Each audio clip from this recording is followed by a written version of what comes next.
see, we filling up here. We filling up, but I gotta, see, nobody wants to sit in the first row. That's a wonderful thing, because most of the Baptist churches, you go in, folk want to sit in the first row. Yeah.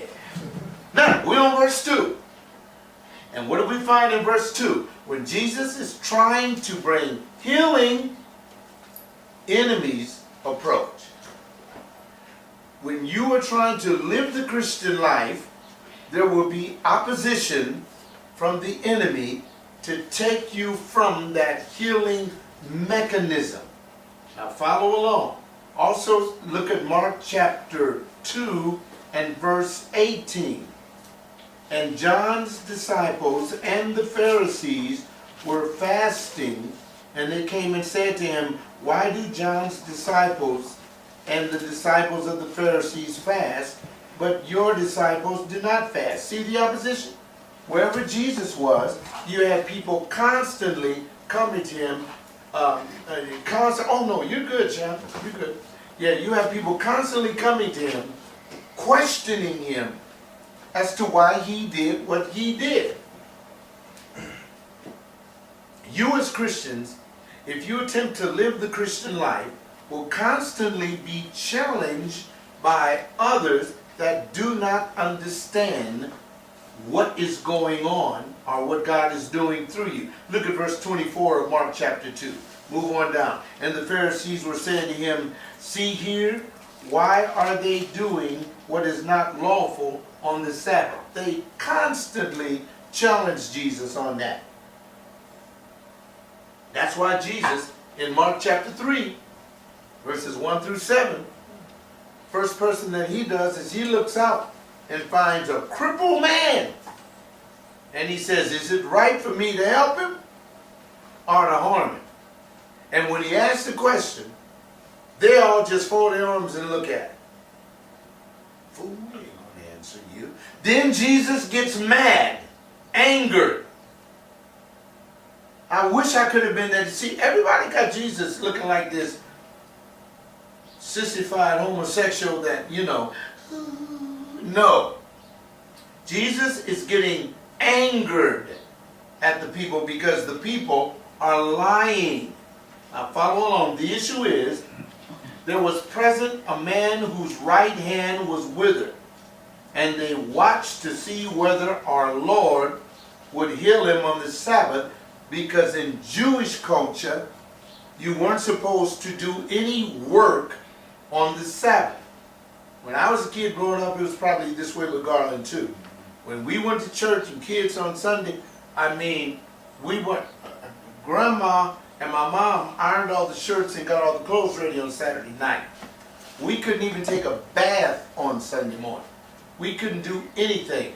Food was prepared on Saturday because Sunday was the Sabbath and we were not allowed to do anything like work.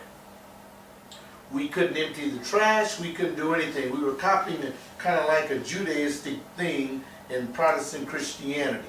We've gotten so far away from that because church and worshiping today has become playtime instead of pray time. And so that's what this idea was. The Jews had this idea. Even today, you can see them.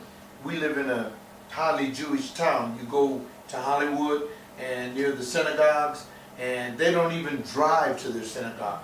They can walk because driving to the synagogue would be work.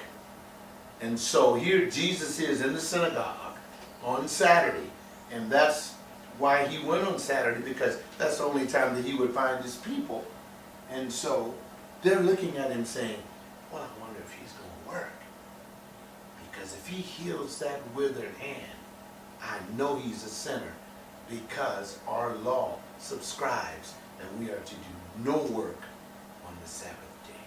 And Jesus questions them and says, what's right for me to do? Why don't y'all say it? This is a beautiful thing here. We would suppose that the people would watch us in order to see the witness that Christ demands of us. When you're on that job and something happens, when you're at home and something happens, the Christian witness ought to come forth. They're going to be watching us in the very same way to see the way that we're going to respond. we would suppose that looking at Christians would bring out the best qualities as we watched and as we're being watched by the watchers. But not today, because when you look at Christians that have to respond in the right way today, most Christians will compromise themselves. Well, if I do this, they aren't going to like me, so I'm not going to do that. I'm going to have to regulate my life and do this. People are always watching Jesus. They're watching us. We should be watching him. And that's why we read the Bible, to figure out how we are to respond. There will always be those that will attempt to accuse the righteous person of something. We see the accusations flying in verse 2 in order that they might accuse him. Why do you think they wanted to accuse Jesus? Because they were constantly trying to find fault with him.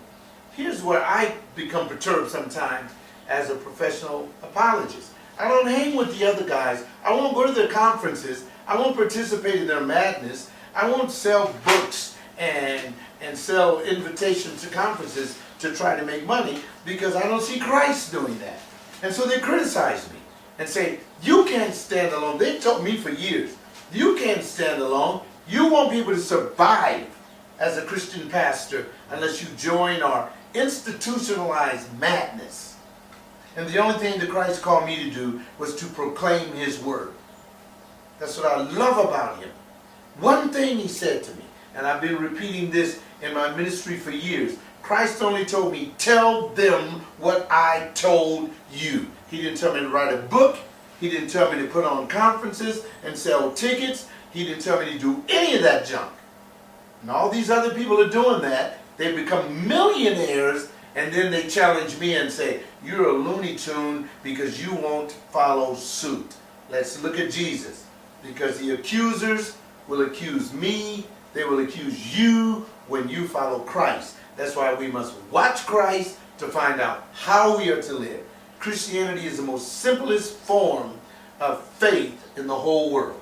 We look at Christ, and all of our sorrow will dissipate. See, once we look at other people's problems, I'll tell you how your sorrow can dissipate. You need to say, why aren't these people following Christ? I don't know. Leave them alone and follow Christ. Watch him. The same is true in the life of every believer who attempts to move forward for God. As you attempt to move forward for God, you will find people accusing you, constantly accusing you. Jesus is a perfect example of a man who never sinned and could not ever be accused of doing anything wrong. Yet they kept looking at him. I'm a man that can sin. I'm a man that has sinned and will sin again. But my goodness, when you're trying to do something right and they're just locking on you like a heat-seeking missile, that's when it happens to you. You ought not become perturbed. You ought to expect that kind of confrontation. Some accusations are justified and warranted, but in the case of these, actions ought not to proceed in that way. It's a very important point.